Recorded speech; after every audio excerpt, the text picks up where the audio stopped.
여러분 안녕하세요. 찾아가는 새벽기도 시카고 예수사랑교회 조선영 목사입니다. 오늘도 변함없는 주님의 은혜와 평강이 저와 여러분의 삶의 종일 풍성하기를 기도합니다.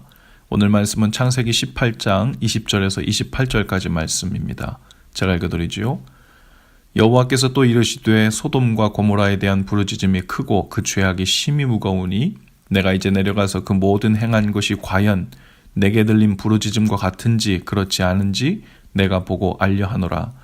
그 사람들이 거기서 떠나 소돔으로 향하여 가고 아브라함은 여호와 앞에 그대로 섰더니 아브라함이 가까이 나아가 이르되 주께서 의인을 악인과 함께 멸하려 하시나이까?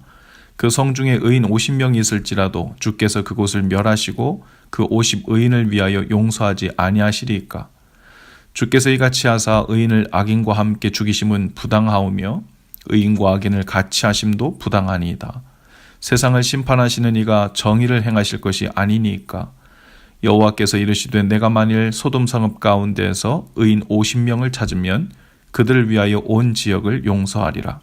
아브라함이 대답하여 이르되 나는 티끌이나 재와 같사오나 감히 죽게 아뢰나이다. 50의인 중에 5명이 부족하다면 그 5명이 부족함으로 말미암아 온 성읍을 멸하시리이까. 이르시되 내가 거기서 45명을 찾으면 멸하지 아니하리라. 아멘. 아브라함과 사라를 찾아온 하나님의 사람들이 있었습니다.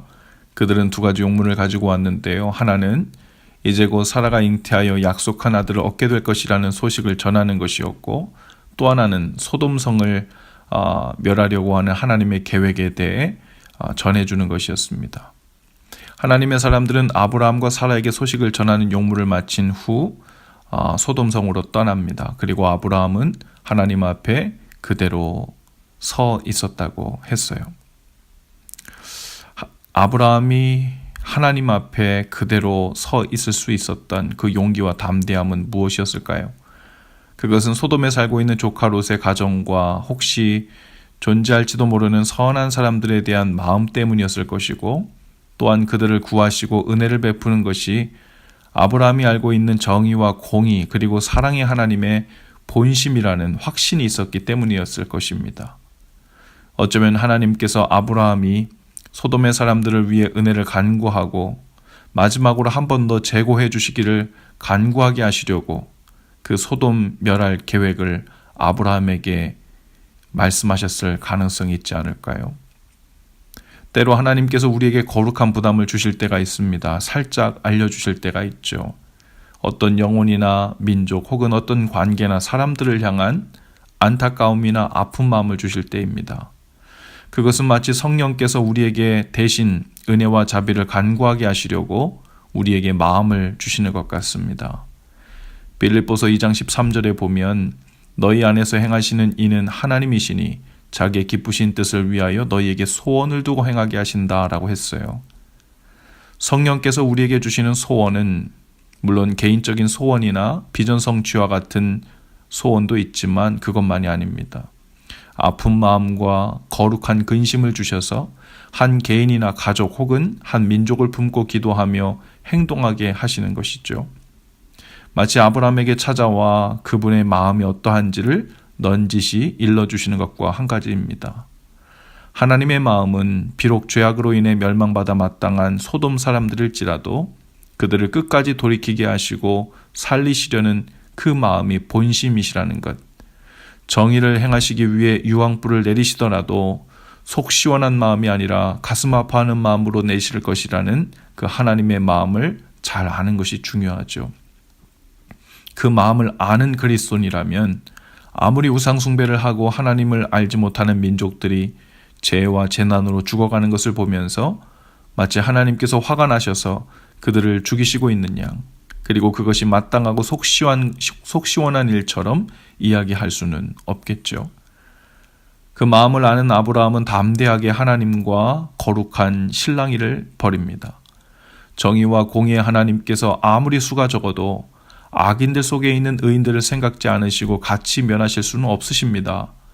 만일 그곳에 의인 50명이 있다면 그들을 위해 소돔성에 다시 한번 기회를 주실 것입니까? 하고 묻습니다. 아브라함의 질문을 우리가 유심히 봐야 하는데요. 아브라함은 의인 50명이 있다면 그들을 찾아내어 따로 불러내어 놓고 그 다음에 소돔성을 멸하시는 것이 맞지 않습니까? 이렇게 묻지 않아요. 오히려 그 소수로 인해 소돔성 전체에 다시 기회를 줄 수는 없습니까? 라고 묻고 있는 거죠. 아브라함은 하나님 아버지의 본심이 어디에 있는지를 잘 알고 있었던 겁니다. 아브라함은 감히 주님께 숫자를 줄여가며 되묻습니다. 만일 45명이 있다면, 40명이 있다면, 30명이 있어도, 20명, 마지막으로 10명이 있어도, 10명의 의인이 있어도 다시 소돔성에 기회를 주실 것입니까? 하나님의 대답은 yes 였습니다. 아브라함의 요청은 여기서 성경에서 멈추지만 계속해서 더 물었다면 하나님께서 어떻게 대답하셨을까요? 제 생각에는 한 명의 의인만 있어도 기회를 더 줄 것이다 라고 하셨을 것 같습니다. 우리는 롯과 그의 일부 가족들이 소돔이 멸망할 때 천사의 인도를 받아 살아난 것을 알고 있죠. 그렇다고 해서 그들이 하나님을 경외하는 사람들, 즉 하나님께서 인정하시는 의인이었다고 생각할 수는 없지요.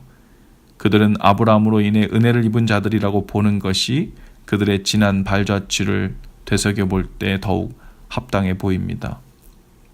하나님께서는 이 세상의 죄악이 얼마나 관영하고 그 죄를 짓는 일에 앞장서 사는 사람들이 얼마나 많은지 모두 아시죠. 그러나 하나님께서는 그들 모두를 혹은 그 죄악의 일이 일어날 때마다 그들을 속히 심판하시기를 선택하지 않으셨습니다. 오히려 오래 참으시고 길이 참으셨습니다.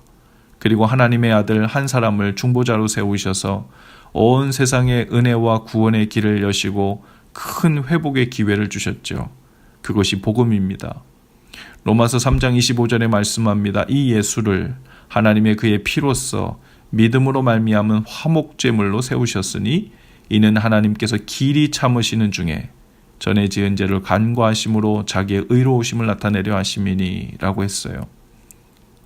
하나님께서는 그 은혜의 길을 확장하고 지켜내는 직분을 또한 우리 믿는 자들에게도 맡기셨습니다. 각 가정마다 먼저 믿는 자들을 세우셔서 그들의 기도로 각 가정의 영혼들을 위해 마치 아브라함처럼 간구하고 은혜를 구하게 하셨죠. 교회를 세우셔서 한 공동체와 도시를 그리고 한 민족과 열방을 그들을 품고 그들을 위한 하나님의 은혜를 지키는 자들로 세우신 겁니다. 그 막중하고 중대한 사명이 바로 우리에게 있죠. 오늘 이 거룩한 사명을 받은 우리가 하나님의 선하심을 담보로 하나님의 그 은혜를 담보로 하나님 앞에 담대히 서실 수 있기를 바랍니다. 기도의 무릎으로 주님 앞에 담대히 서서 우리에게 거룩한 부담으로 일러주신 그 소원을 가지고 간구하고 기도하는 사명을 계속할 수 있기를 바라요. 또 그 사명과 소원이 우리에게 있음을 이제 깨달았다면 그 일을 구체적으로 시작하실 수 있기를 바랍니다. 주님께서 오늘 성령님을 통해 우리를 찾아와 이러한 말씀을 주시고 우리 마음에 소원을 주시며 일러주신 데에는 우리에게 먼저 일러주시고 싶은 본심이 있으십니다. 그것은 바로 잃어버린 자들, 소돔성과 같이 그 죄악 중에 죽어가는 자들을 우리에게 맡기시면서 하나님의 본심은 기회를 더 주시는 것이고 길이 참으시는 것이지만 결국 그들을 돌이켜야 하고 그들에게 자비를 베풀어야 하는 그 이유를 우리의 기도로 또 그 앞을 막아서서 하나님께 간구하는 우리의 마음을 원하시는 줄로 믿습니다. 하나님의 본심은 사랑이고 자비이고 은혜입니다. 우리로 그 은혜를 지키는 한 사람으로 부르셨습니다. 그 부르심에 다 신실하게 응답하시는 저와 여러분들 되실 수 있기를 주님의 이름으로 축복합니다. 기도합시다. 주님, 우리에게 거룩한 부담감과 소원을 주셔서 간구하게 하시는 그 거룩한 사명을 깨닫고 감당하기를 원합니다. 우리에게 친구들을 맡기셨고 이웃을 맡기셨고 동료를 맡기셨습니다. 남편을 맡기셨고 아내와 자녀들과 부모들을 맡기셨습니다. 그들을 위해 인내하시고 오래 참으셔서 은혜 베푸시기 원하시는 그 본심을 깨닫고 담대함으로 기도의 자리로 나아가겠사오니 성령님 우리의 마음과 발길을 인도해 주옵소서. 예수님 이름으로 기도합니다. 아멘. 여러분, 오늘도 예수 사랑으로 화이팅입니다. 저는 다음 주 화요일 아침에 다시 찾아오겠습니다.